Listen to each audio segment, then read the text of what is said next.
ನಾನು ಐಶ್ವರ್ಯ ದೀಪಾಯನ ಶಾಲೆಯ 8ನೇ ತರಗತಿಯಲ್ಲಿ ಓದುತ್ತಿದ್ದೇನೆ. ಇಂದು ನಾನು ನಮ್ಮ ದೇಶ ಸರ್ವಜನಾಂಗದ ಶಾಂತಿಯ ತೋಟ ಎಂಬ ವಿಷಯದ ಮೇಲೆ ಮಾತನಾಡಲು ಇಚ್ಛಿಸುತ್ತೇನೆ.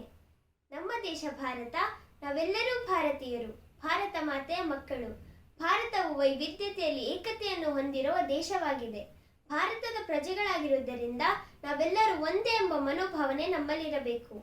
ಭಾರತದಲ್ಲಿ ವಿವಿಧ ಧರ್ಮಗಳಿವೆ, ವಿವಿಧ ಭಾಷೆಗಳಿವೆ, ವಿವಿಧ ಸಂಸ್ಕೃತಿಗಳಿವೆ. ಅವುಗಳ ಇತಿಹಾಸವೇ ಇದೆ.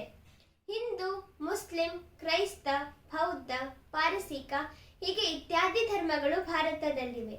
ಧರ್ಮಗಳು ಬೇರೆ ಬೇರೆ ಆದರೂ ಎಲ್ಲ ಧರ್ಮಗಳು ಸಾರುವುದೇನೆಂದರೆ ದೇವರೊಬ್ಬನೇ, ಆದರೆ ನಾಮ ಹಲವು ಎಂದು. ಬೇರೆ ಬೇರೆ ಧರ್ಮದ ಜನರು ಬೇರೆ ಬೇರೆ ಹಬ್ಬಗಳನ್ನು ಆಚರಿಸುತ್ತಾರೆ. ಆದರೆ ಕೆಲವು ಹಬ್ಬಗಳನ್ನು ಮಾತ್ರ ಇಡೀ ದೇಶದ ಜನರು ಸೇರಿ ತುಂಬಾ ಗೌರವದಿಂದ ಆಚರಿಸುತ್ತಾರೆ. ಅವುಗಳನ್ನು ನಾವು ರಾಷ್ಟ್ರೀಯ ಹಬ್ಬಗಳೆನ್ನುತ್ತೇವೆ. ರಾಷ್ಟ್ರೀಯ ಹಬ್ಬಗಳಲ್ಲಿ 2 ಪ್ರಮುಖವಾದ ಹಬ್ಬಗಳೆಂದರೆ ಗಣರಾಜ್ಯೋತ್ಸವ ಮತ್ತು ಸ್ವಾತಂತ್ರ್ಯ ದಿನಾಚರಣೆ.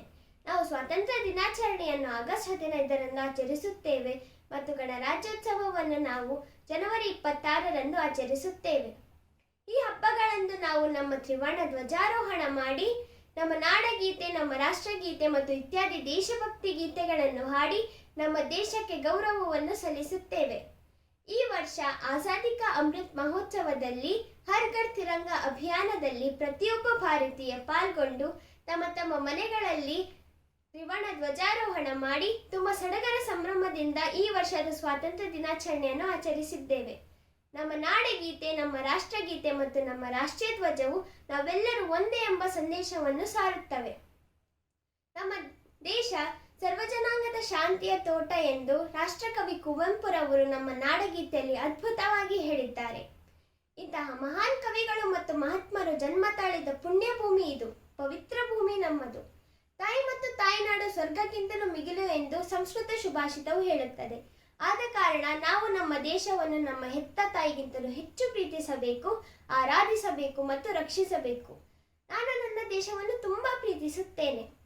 ನಾವೆಲ್ಲರೂ ಜನ್ಮ ತಾಳಿದ್ದಕ್ಕೆ ಈ ಪವಿತ್ರ ಭೂಮಿಯಲ್ಲಿ ನಾವೆಲ್ಲರೂ ಧನ್ಯರು.